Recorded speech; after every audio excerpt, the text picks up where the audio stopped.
महाराज की जय हो। क्या बात है? महाराज, परशुराम और उसके सहयोगियों ने हमारी उत्तरी सीमा पर बने शस्त्रागार को आग लगाकर जला दिया। क्या? महाराज, महाराज, महाराज, परशुराम ने हमारी पश्चिमी सीमा पर स्थित शस्त्रागार पर आक्रमण करके उसे लूट लिया। परशुराम? परशुराम? ये क्या आतंक मचा रखा है उसने? महाराज, नगर के मध्य स्थित शस्त्रागार को भी जलाकर राख कर दिया। क्या?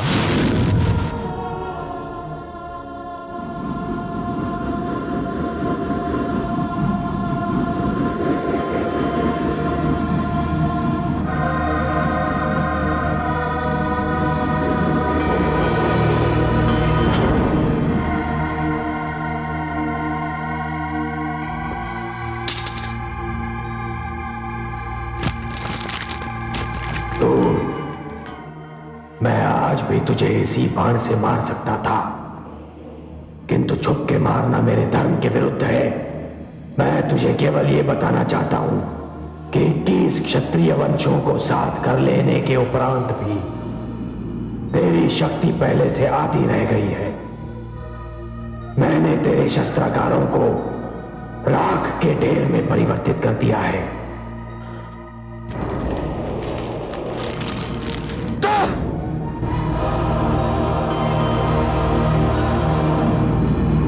परशुराम,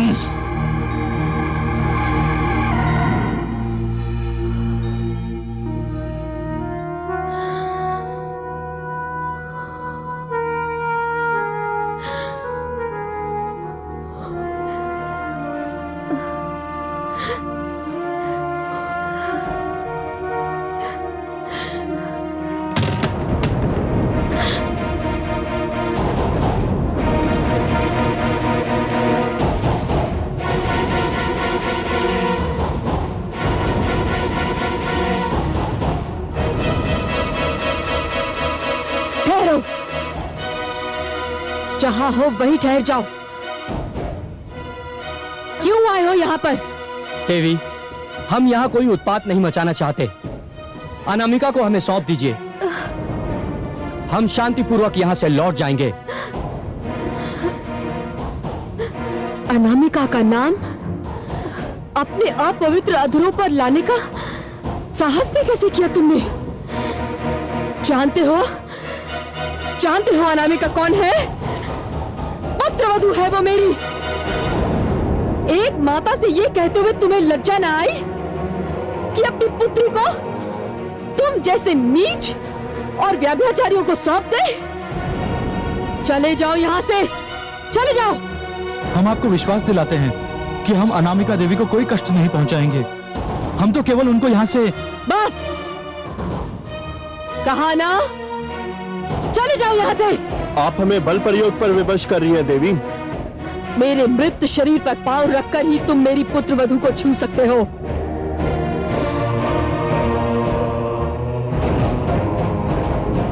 शत्राणी हूं मैं, अस्त्र और शस्त्र के प्रयोग से अनजान नहीं।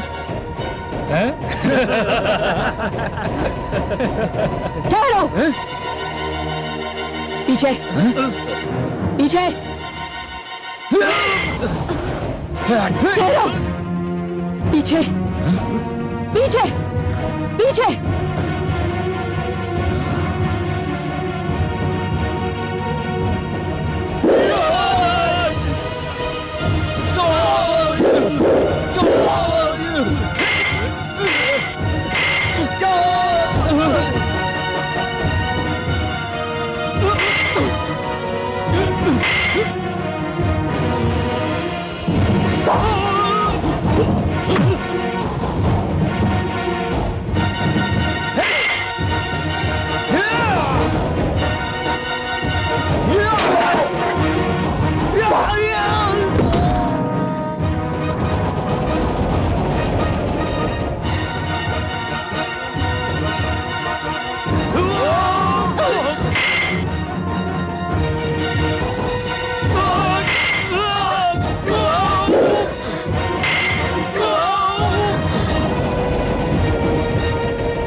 नहीं। माता, अब तुम्हें अपनी रक्षा स्वयं करनी है। छोड़ दो मुझे, छोड़ दो, हटो, छोड़ो,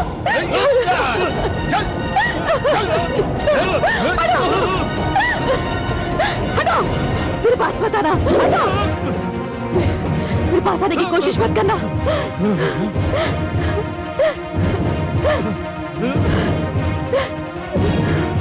सुनो देवी, हमारा कहना मानो, हम तुमको तनिक भी क्षति नहीं पहुंचाना चाहते।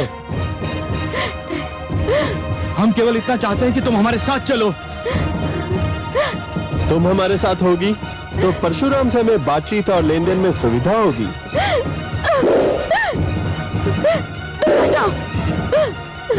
तुम साथ होगी तो परशुराम हमें कोई भी क्षति पहुंचाने से पहले 100 बार सोचने पर विवश हो जाएगा। तुम्हें साथ ले जाने का हमारा कोई दूसरा अभिप्राय नहीं है। नहीं, मैंने उनकी शक्ति बनने के लिए जन्म लिया है दुष्टों, उनकी दुर्बलता बनने के लिए नहीं। यदि मेरे कारण उनके अभियान की गति क्षीण हो, उनका निश्चय दुर्बल पड़े या उनकी शक्ति में कमी आए, तो मैं ऐसा कदापि होने नहीं दूंगी, कदापि होने नहीं दूंगी। यदि तुम मेरे जीवन को राम का रोष मिटाने के लिए प्रयोग करना चाहते हो तो मेरा ये जीवन राम पर बलिदान।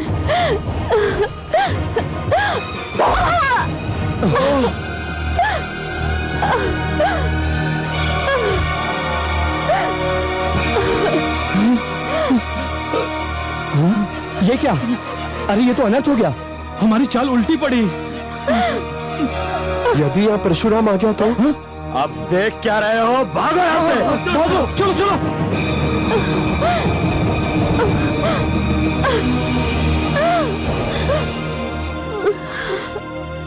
अनामिका, अनामिका, ये तुमने क्या किया पुत्री? मैंने अपने मान सम्मान और राम की शक्ति की रक्षा की है माते, मुझे क्षमा कर दीजिएगा। क्षमा कर दूं?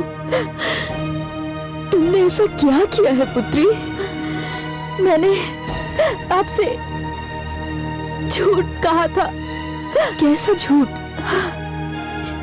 यही कि मैंने आपके पुत्र से विवाह कर लिया। मैं सदैव उनसे प्रेम करती रही, किंतु विवाह न कर सकी। पुत्री, मैं तो तुम्हें पुत्रवधू मान चुकी हूँ और अब तुम ही मेरी पुत्रवधू रहोगी।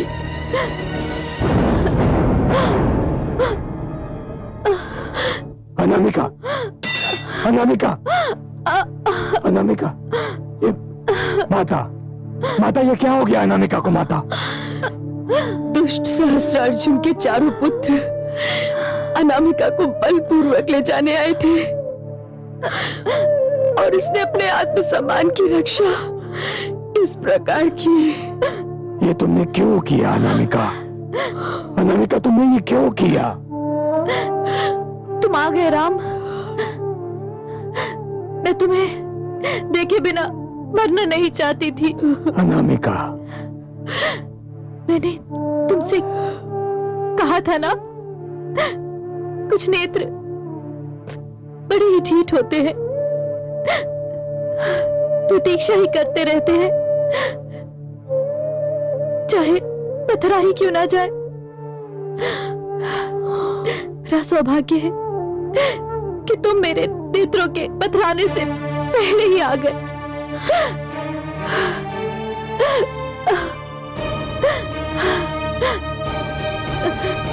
मेरे प्राण मेरे नेत्रों में सिमट आए हैं।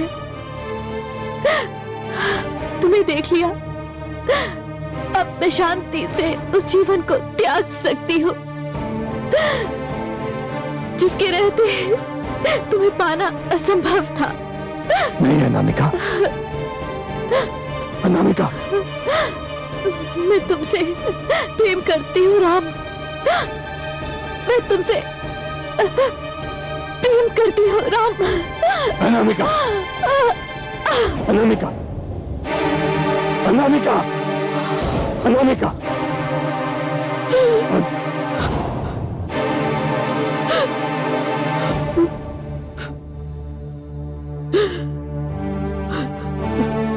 यह अन्याय है अनामिका, यह अन्याय है।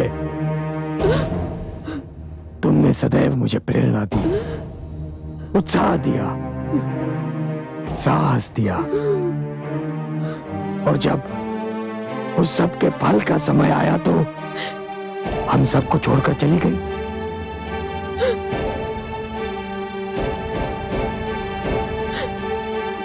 अनामिका, तुम सदैव मेरे संग रहोगी, मेरे मन में क्रांति की अग्नि बनकर, मेरे नेत्रों में प्रतिशोध की ज्वाला बनकर, और मेरे रोम रोम में युद्ध की ललकार बनकर। सहस्रार्जुन! मूर्खो, तुमने मेरी कठिनाइयां और भी बढ़ा दी हैं। अनामिका का अपहरण करने का परामर्श तुम्हें किसने दिया था? हमने स्वयं ही आपस में परामर्श करके ये निर्णय लिया था। किंतु क्यों? क्या चाहते थे तुम अनामिका का अपहरण करके? हमारा विचार था कि अनामिका परशुराम से प्रेम करती है। यदि वो हमारे हाथ आ गई तो हम परशुराम पर आपसे युद्ध करने के स्थान पर संधि के लिए दबाव डाल सकेंगे। मूर्खो तुम सब! इसका अर्थ यह हुआ कि तुम अपने शत्रु को पहचानते ही नहीं। परशुराम कोई साधारण व्यक्ति नहीं है जिस पर दबाव डाला जा सके। वो नारी का आदरवश करता है, परंतु नारी की आड़ लेकर कोई उसे पद से हटाने का प्रयत्न करे यह संभव है। ऐसी मूर्खता करके तुमने उसके रोष को और बढ़ावा दिया है। महाराज की जय हो। महाराज, जो हुआ सो हुआ। अब आपको यह सोचना है कि नई परिस्थिति से कैसे निपटा जाए। मेरी समझ में नहीं आता कि क्या किया जाए। मुझे सूचना मिली है कि परशुराम ने मेरे चारों पुत्रों को मारने की शपथ ली है। पहले युद्ध केवल मेरी चिंता थी, परंतु अब चारों राजकुमारों की सुरक्षा मेरी चिंता का विषय बन गई है। आप इसकी चिंता ना कीजिए महाराज। मैं नहीं करूंगा तो और कौन करेगा? हम जो हैं, हमने आपको सहायता का वचन दिया है। आपके राजकुमारों की सुरक्षा के लिए हम पीछे नहीं हटेंगे महाराज। महाराज, मेरे मस्तिष्क में एक योजना है। आप अपनी योजना बताइए।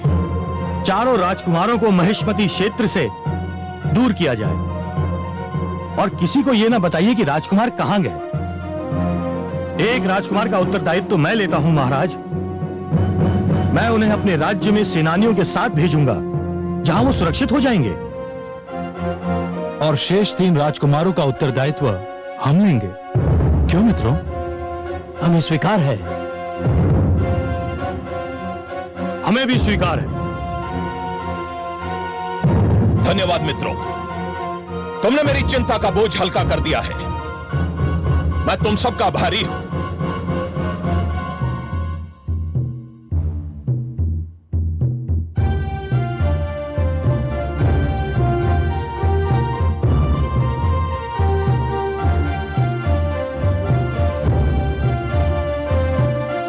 चलो सारथी।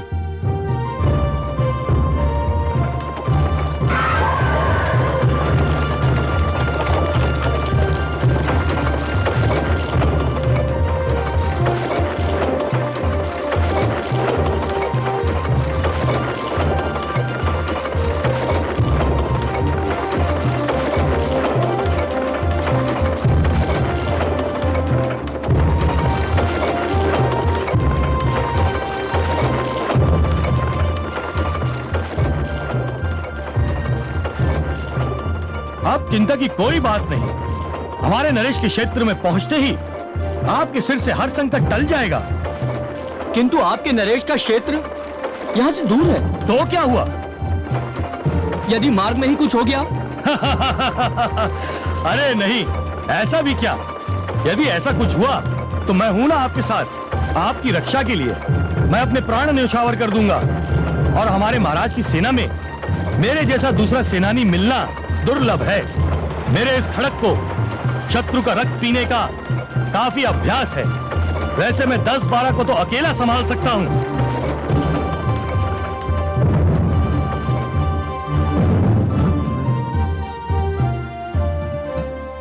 रथ क्यों रोक दिया सारथी? रथ क्यों रोक दिया सारथी? मेरे रथ में बैठे एक महान योद्धा का दर्शन करने के लिए। मेरा सौभाग्य कि आप जैसा सूरमा मेरे रथ में बैठा है।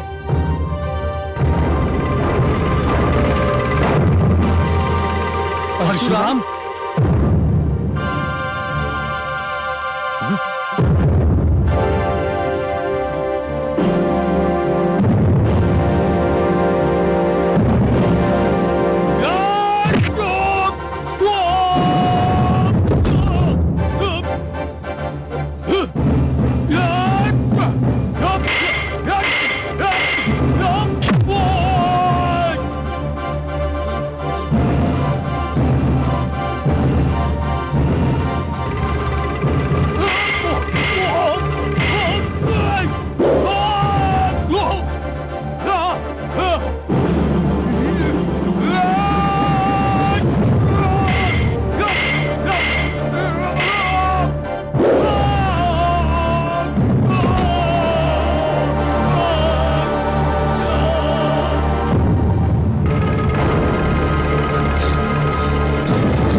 महिष्मति के राजकुमार का स्वागत है। प्रणाम।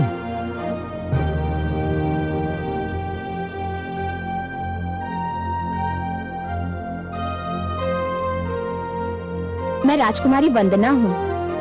पिताश्री ने ये सूचना भेजी थी कि आप हमारे राज्य में पधार रहे हैं और मुझे ये आदेश दिया कि आपको यहाँ कोई कष्ट न होने पाए।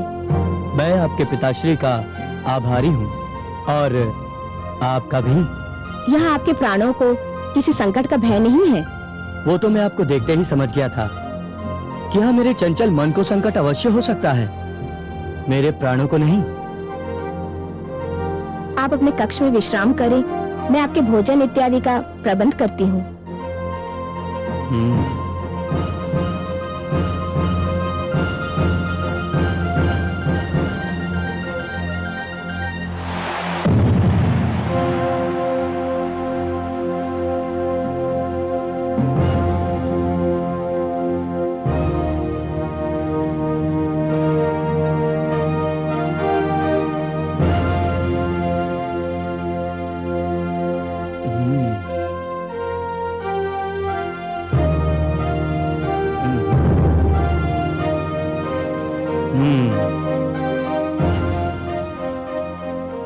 भगवान मुझ पर कृपालु है, मुझे अपने राजभवन से दूर करके ऐसे स्थान पर पहुंचा दिया जहां सौंदर्य है, मन बहलाने के साधन है और विश्राम करने का उत्तम प्रबंध है।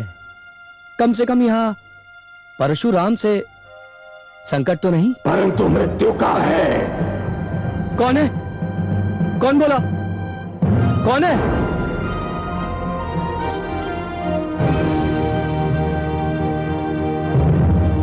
कौन है?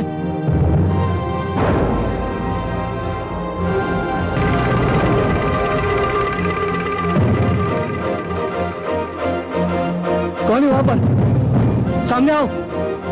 मैं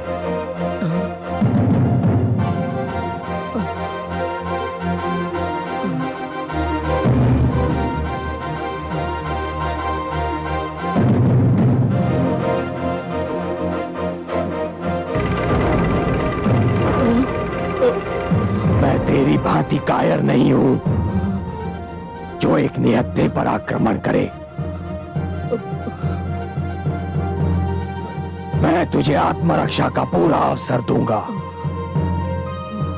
यद्यपि तूने मेरे पिताश्री को कोई ऐसा अवसर नहीं दिया था।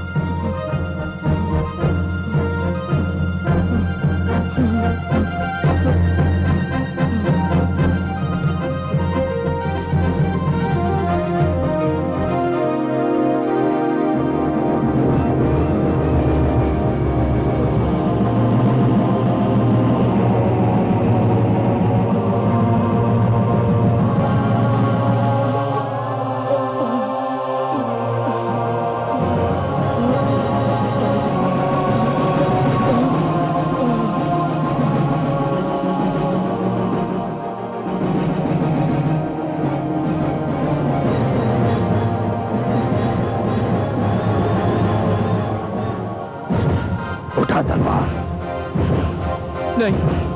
उठा तलवार। नहीं नहीं। उठा तलवार।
कहिए ब्राह्मण, कहाँ से आए हो आप?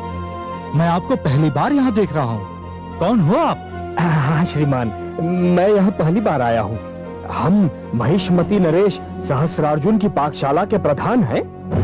बड़ी प्रसन्नता हुई आपसे मिलकर। कैसे आना हुआ यहाँ आपका? महाराज ने हमें राजकुमारों का विशेष ध्यान रखने के लिए भेजा है। हमारे राजकुमार किसी भी स्थान का और किसी भी प्रकार का भोजन ग्रहण नहीं करते। हम बड़े चाव से भोजन बनाते हैं और हमारे राजकुमार उसे बड़े चाव से ग्रहण करते हैं। हाँ ठीक है, किंतु आज का भोजन तो बन चुका है। आप कल से अपना कार्य आरंभ करें तो अच्छा होगा। कोई बात नहीं श्रीमान, ये भोजन हमें दे दीजिए। लीजिए। हम ले जाएंगे। हाँ हाँ, किंतु याद रहे, कल से भोजन हम ही बनाएंगे। हाँ हाँ ठीक है।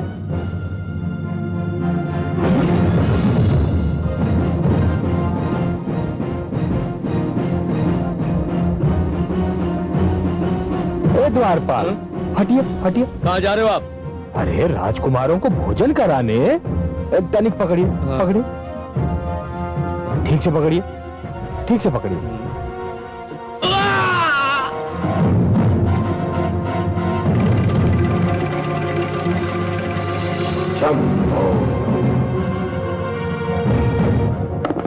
भ्राताश्री, यदि इन क्षत्रिय नरेशों ने हमारी सहायता न की होती तो कदाचित परशुराम हम चारों का अंत कर चुका होता।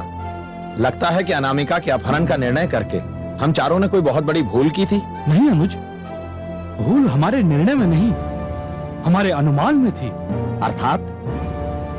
यदि अनामिका हमारे हाथ आ जाती तो निसंदेह हम परशुराम को शांति वार्ता के लिए बाध्य कर सकते थे, किंतु हमने यह अनुमान नहीं किया था कि अनामिका अपने आदर की रक्षा के लिए आत्महत्या भी कर सकती है। वो अपने आदर को इतना महत्व देती है कि आदर की रक्षा कैसे की जाती है ये तो वही जानते हैं जिन्हें ईश्वर ने आदर और सम्मान का बहुमूल्य धनकोष प्रदान किया हो। तुम जैसे निर्लज्ज क्या जाने कि संसार में आदर और सम्मान की क्या महत्ता है। कौन हो तुम?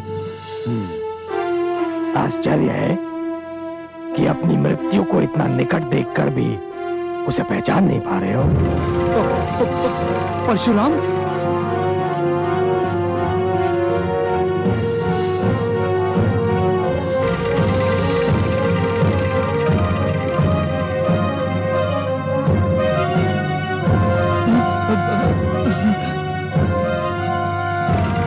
हमें क्षमा कर दो परशुराम।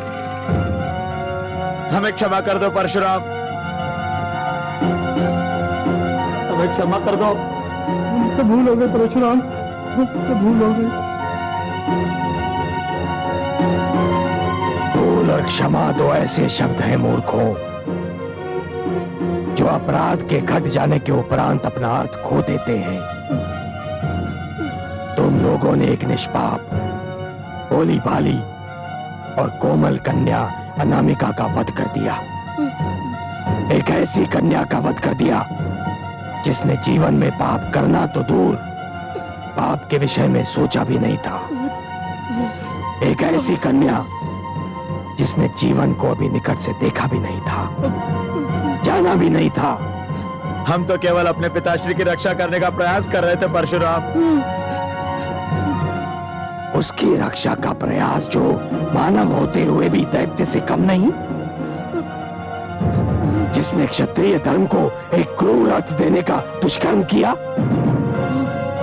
नहीं, तुमने उसकी रक्षा का नहीं, उसके अपराध में सहयोग देने का प्रयास किया था, और तुम दोनों को इसका दंड अवश्य मिलेगा। नहीं नहीं, इस कक्ष में शस्त्र ही शस्त्र पड़े हैं। जाओ, जो शस्त्र चाहो उठाओ। मैं तुम्हें युद्ध किए बिना नहीं मारूंगा। जाओ जाओ, उठाओ शस्त्र।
परशुराम, मुझे क्षमा कर दो, मुझे क्षमा कर दो परशुराम। मैं जीवन भर तुम्हारा दास बन के रहूंगा परशुराम, मुझे क्षमा कर दो। नहीं, मुझे क्षमा कर दो, मुझे क्षमा कर दो, मुझे क्षमा कर दो परशुराम, मुझे क्षमा कर दो, मुझे क्षमा कर दो। मैं जीवन भर तुम्हारा दास बन के रहूंगा परशुराम। नहीं नहीं नहीं नहीं नहीं, मुझे क्षमा कर दो, मुझे क्षमा कर दो परशुराम, परशुराम मुझे क्षमा कर दो।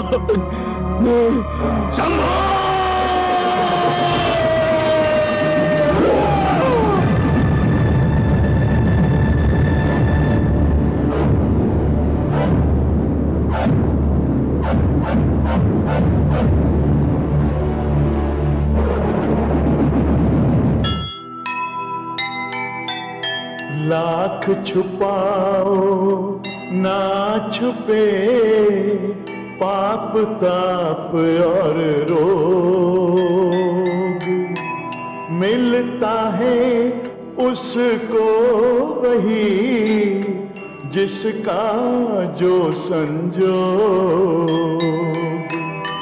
जग में करना चाहिए सोच समझ हर काम, अत्याचारी का हुआ सदा यही परिणाम, सदा यही परिणाम। जो सुनेगा ये पुराण पाएगा सुख और ज्ञान, पाएगा सुख और ज्ञान। कर्म को ही धर्म जान, प्रेम की तू छेड़तान, प्रेम की तू छेड़तान। बीते युग बता रहे